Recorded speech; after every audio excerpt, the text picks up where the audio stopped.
guys, it's me again, Kathy, your Ilocana Ilongga Bisaya gal. And for today's video, I am going to show you different ways to put eyeliner on. So stay tuned and please don't forget to like and subscribe to my channel.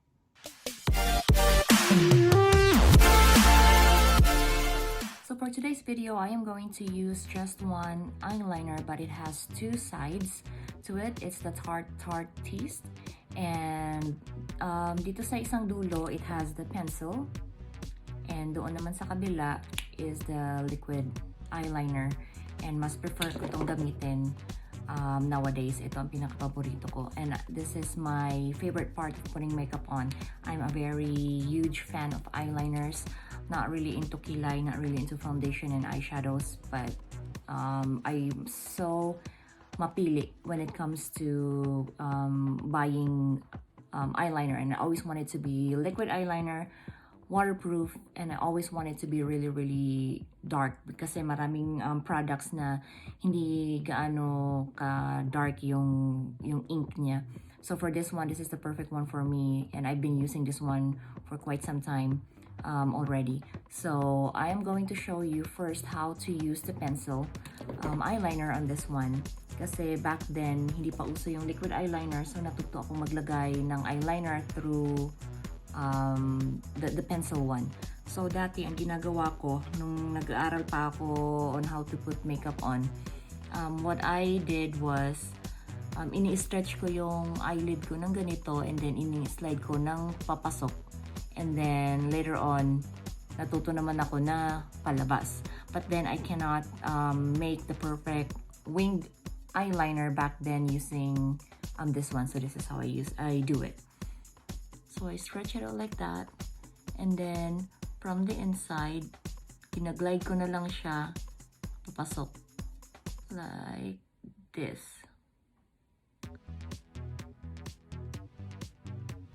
Yan. Tapos, yan lang yung parang guide mo, and then after that, tsaka ko pa finifill yung sa loob niya. So ginagawa ko, ni-smudge ko na lang ng ganyan.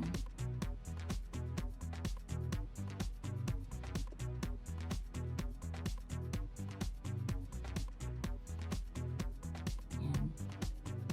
So that's how I used to put my eyeliner on. Pinifill ko lang ng ganyan. Pero hindi ko ginagawa yung winged eyeliner kasi hindi pa ako marunong back then, at saka mahirap, lalo na kung yung pencil mo is not angled. Kung talagang blunt yung end niya, mahirap maglagay ng winged eyeliner, or at least para sa akin back then. And then I always want it to be dark. And then meron namang time na from inside to outside, and I think that's easier. So I do it like this, I do it from the inside, and then just slide it outside. Ayan. I think mas malinis pa yung ganun. Tapos, unat-unat lang ng ganun. And then, pinupuno ko na yung gitna niya. Yung may mga puti-puti na hindi nadaanan nung black eyeliner.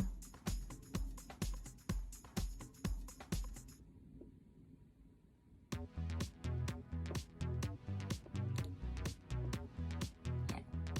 I think I like this one better than this one. So yeah, yan yung mga humble beginnings ko nung nag-uumpisa pa akong matuto na maglagay ng mga etchebureche sa mukha, lalo na yung eyeliner. Okay, so later on, natuto rin naman ako na maglagay ng konting wing sa eyeliner, still using the pencil, and this is how I did it. It's really just a matter of putting the right angle, going up, and then filling the rest of it after you're done. So this is how I did it way back then. So still going from the inside, instead of straight mo, i-angle mo siya na pataas. So like this.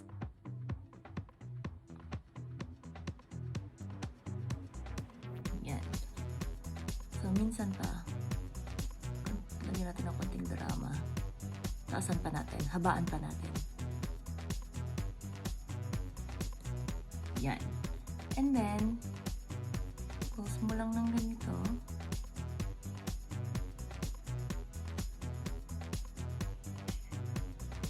Tapos,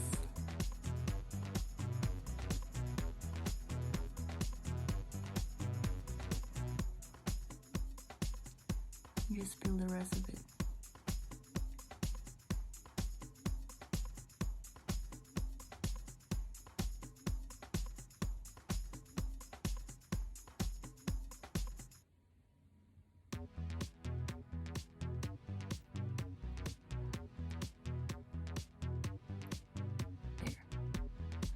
So, kailangan mo lang talagang magkaroon ng parang tracer mo. And then, you just follow that one and make sure it's straight, it's even, and then you fill out the inside part of it with the rest of the eyeliner. Para mukhang ganyan. So, ganyan ang itsura ko dati paglalagay ng eyeliner. So now I'm going to show you how I do my eyeliner using the liquid eyeliner, my favorite part. And before, I used to be intimidated by it kasi nga liquid siya and parang feeling ko madali siyang mag-scatter sa mukha mo. But it's really depending on your base. So kung medyo mamasa-masa pa yung foundation mo, concealer mo, or whatever you put on your face, tapos naglagay ka nito, talagang magkakaroon siya ng, yung parang magsascatter yung eyeliner sa side. But if you just let everything sit and set, bago mo lagyan ng eyeliner yung mata mo, the result is really gonna be good. So right now, I'm going to show you how I use liquid eyeliner. Okay, so sa mga hindi masyadong comfortable, how to put winged eyeliner on, ang ginagawa ko at ang tip ko naman is use a tape. So with this one, you're just gonna put it here on the side, tsaka sasaluin niya yung mga excess eyeliner na magsasmudge para maging precise siya. Kasi pag tanggal mo nito, magiging straight pa rin siya. Just make sure that when you put it on both side, syempre dapat even yung pagkakalagay mo. So I do it like this, and until now I still do this nowadays. So you put it here.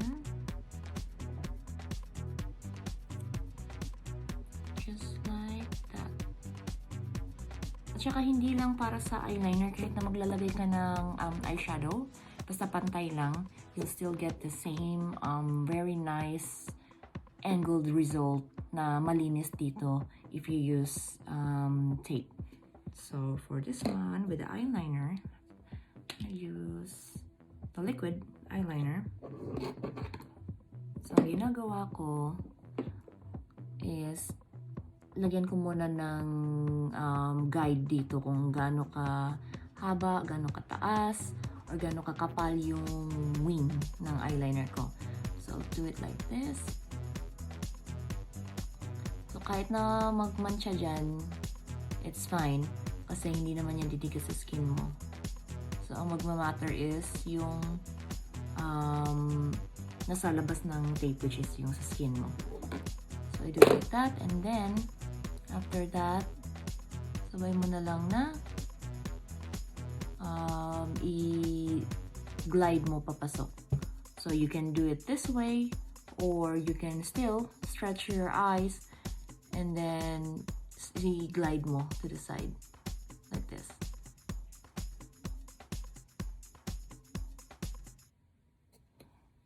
Yan. And then medyo shiny pa siya kasi basa. So wag mo kaagad idilat yung mata mo kasi didikit yan dito. At saka mahirap or parang nakaka-stress ayusin, lalo na kung may eyeshadow ka na tapos nagkaroon ng mancha dyan sa taas. Kasi ulitin mo na naman, tatanggalin mo, tapos ayusin mo na naman yung eyeshadow mo.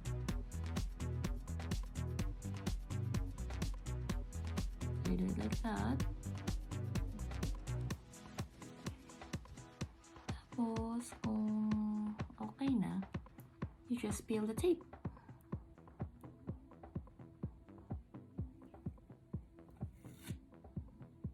See? So, malinis siya. And then, as you can see, yan yung extra na smudge sa liquid eyeliner mo. Next is, if you want to put eyeliner without the wing, and then gagamitan mo ng liquid, ganito yung ginagawa ko. So, ang ginagawa ko is, nilalagyan ko na naman siya ng guide dito sa dulo. So, nilalagyan ko lang ng guhit dyan. Para alam ko when to stop. Lalo na kung nagsistart ako from the inside, sliding out. Kung here, going in, it's fine. But sometimes, parang mas nagagawa ko na from inside to outside. So, again, stretch. Do it like this.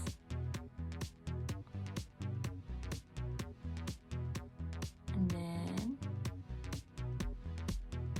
dudugtong mo lang siya. Tapos, i-fill in mo lang yung hindi nadaanan ng eyeliner. So, with this one, ang ginagawa ko, dinadab ko na lang ng ganito.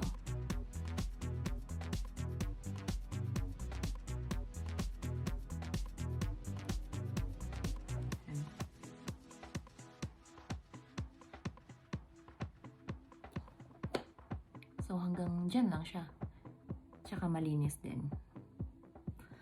So, lastly, since medyo nasanay na ako kung paano maglagay ng eyeliner, lalo na sa liquid eyeliner. So, alam ko na kung ano yung gusto ko, and medyo madali na lang. So, nagagawa ko in one guide and one glide. And then, fill in na lang sa mga hindi nadaanan ng liquid eyeliner. So, first is, I still make that guide here on the side. Kung gaano ka haba or gaano ka taas or kababa yung magiging wing ng eyeliner ko. So, I do it this way. So, I want it like this.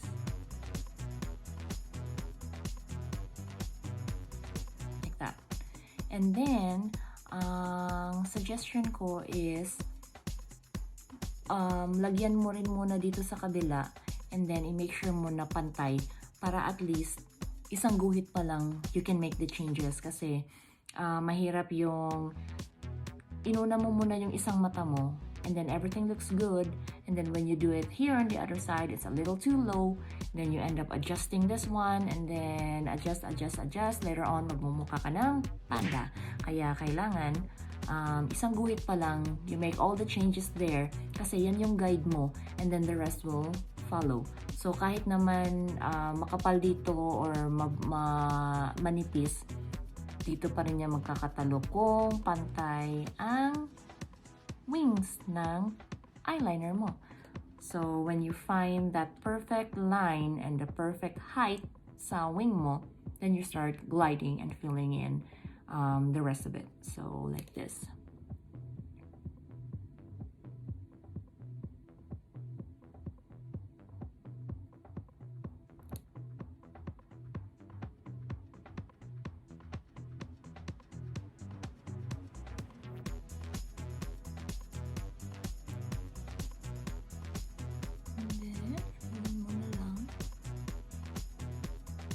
Talaga ng makapal ang ano ko makapal yung talagang nilalagay ko na eyeliner.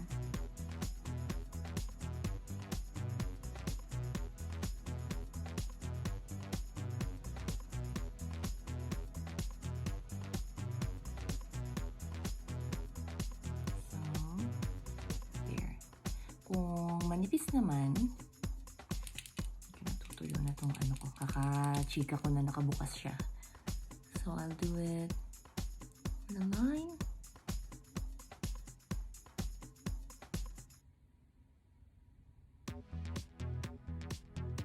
Like that. Tapos, kung huwag masyadong makapal, hindi ko siya dinidiin masyado kasi nga, yung whole part ng tip nitong eyeliner, yun yung mag-glide kaya kumakapal.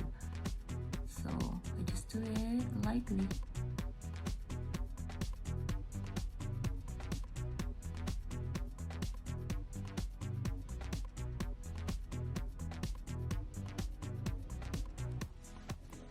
Like that. So this one is a little more bold. This one is a little more chic. And yan. So again, guide muna bago glide. So that's all for today's video. I hope you guys enjoy it. Please don't forget to like and subscribe to my channel so we can stay connected. Again, my name is Kathy, your Ilocana Ilongga Bisaya gal, always telling you guys, don't let anyone turn you away from your purpose and always live life for what it's worth. Bye!